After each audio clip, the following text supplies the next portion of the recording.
Hello, friends. Have you ever wondered how a tiny lizard, could hold the key to the future of space exploration?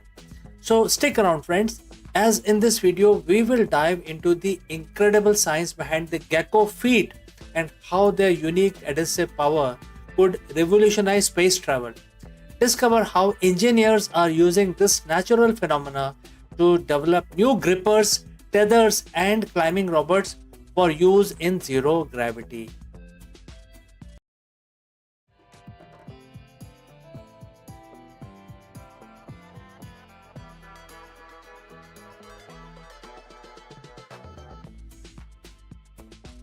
So, friends, hello and welcome. So, when we think of the danger of space, we often imagine the meteoroids, solar radiation, and other things like cosmic rays. But one of the most persistent and the surprising and common problem for astronaut is something much simpler, which is losing the grip.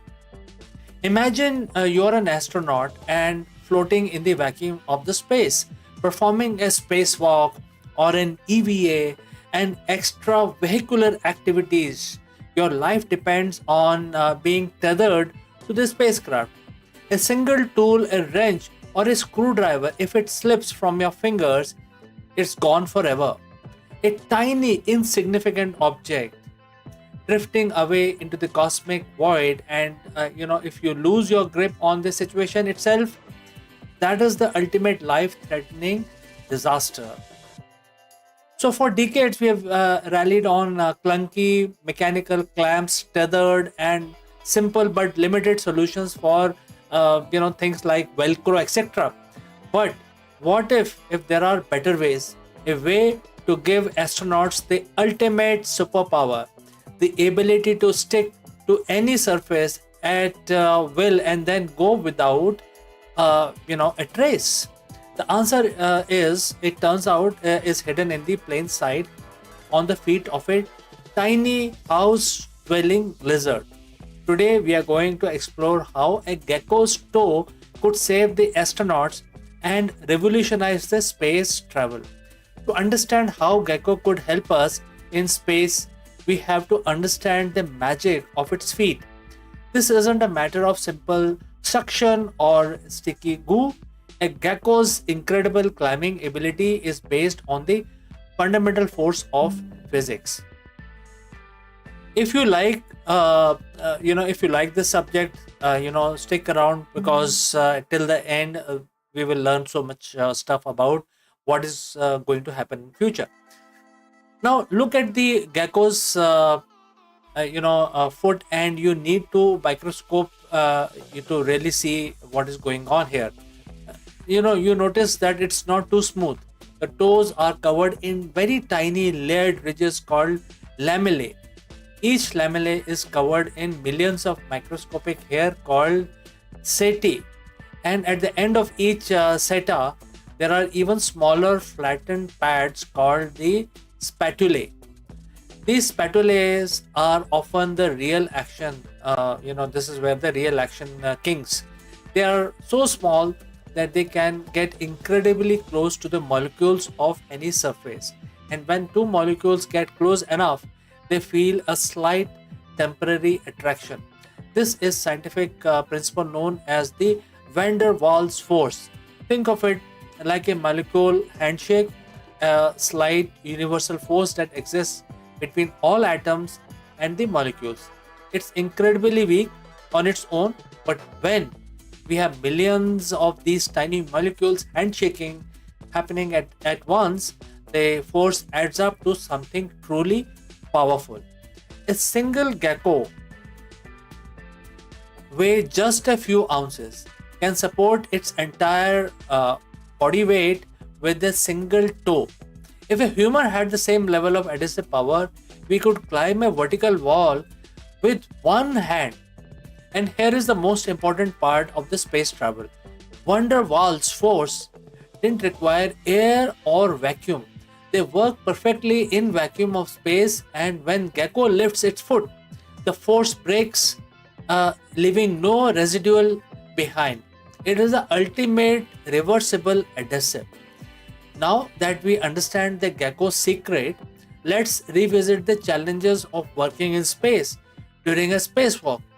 Astronauts are constantly at risk. The environment is harsh with extreme temperature swings and dangerous radiation. But one of the most pressing concerns is the simple physics of zero gravity. Every tool has to be meticulously secured. Astronauts use complicated tethers, bulky gloves, and mechanical fasteners. They have to constantly clip and unclip themselves from the spacecraft's handhold, and it's a slow, cumbersome, and physically exhausting process. Current solutions have serious limitations. Velcro is a decent option, but it degrades over time and gets clogged with debris. Magnets are great, but they only work on a limited range of metal surface and can interfere with sensitive electronics. And traditional clamps or grippers are heavy and add unnecessary weight to a mission.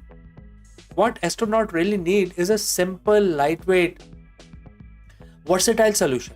A way to move with ease of gecko on a glass, and a technology that can grip any surface, metal, glass, solar cells, anything, and then releases that instantly with a flick of a wrist. This is a problem that has puzzled engineers for decades, but the solution was right here on Earth all along. This is where the real innovation begins.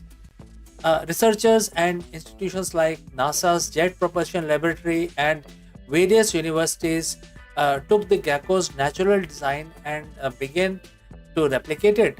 But how do you recreate millions of microscopic hairs in a lab? The answer comes from the world of nanotechnology. Scientists began creating tiny carbon nanotubes, which are also known as hairs, that mimic the spatulae on a gecko's foot. These artificial hairs where when they are bonded to a flexible polymer backing, creating what we call a dry adhesive. The first prototype were small patches that could be used to pick up a tiny object, but the technology quickly scaled up. The scientists developed handheld gecko grippers tool that could pick up delicate circuit boards or hold a bulky camera without a single clap. Perhaps the most exciting application is the robotics. Imagine a robot that can climb the outside of the International Space Station to perform the inspection and repairs. The robot doesn't need to be tethered or use any fuel. We have already seen prototype of such robots, sometimes called the gecko climbers, that can scale smooth vertical surface with ease. And for the astronauts themselves, the ultimate goal is to integrate these technologies directly into their equipment. Imagine gloves with gecko-like pads on the fingertips, allowing them to firmly grip a tool or a part of spacecraft without any fumbling, or boots with sticky holes, letting them walk along the exterior of the shuttle as if they were walking on a solid ground. This technology is no longer a science fiction. It has been tested in vacuum chambers and it is on the verge of being deployed. The simple idea, inspired by a lizard, has a potential to fundamentally change how we operate in space. With gecko-inspired technology, spacewalks become safer, more efficient, and less physically demanding. Astronauts can spend less time struggling with equipment and more time focused on their mission. But the application don't stop at the International Space Station. Imagine future lunar missions where astronauts can use gecko adhesive to navigate rocky terrain, or stick on the side of a habitat and perform their missions or repairs, etc. Picture rovers on Mars that can climb sheer cliffs to access new geological data. Think of the missions to asteroid where robots can anchor themselves to the surface without a tether or a harpoon. because on asteroid the gravity is very low, so they need to they need to be fastened to the asteroid. Now moving on, this is a perfect example of the biomimicry and practice of taking inspirations from the nature to solve human problems. If it reminds us that some of the most elegant and effective solutions aren't found in a textbook or a computer model, but in the millions of years of evolution that have perfected life on our planet. From the streamlined body of the shark that reduces drag to the intricate design of the bird's wing that allows flight, nature has already solved many of the engineering problems that we have faced. So, next time when we see a gecko effortlessly climbing a wall, remember that it's not just a tiny lizard, it's a living blueprint for a new era of space exploration. It is a reminder that no matter how far we travel or how advanced our technology becomes, the most brilliant innovation often comes from the simplest and most elegant design found here on the surface of the earth. So, from a microscopic force to a grand mission, the humble gecko is helping us take our next great leap into cosmos. Friends, thanks for joining in today live and thanks for watching. If you have any comments, please leave them in the comment section below and I will catch you in the next one.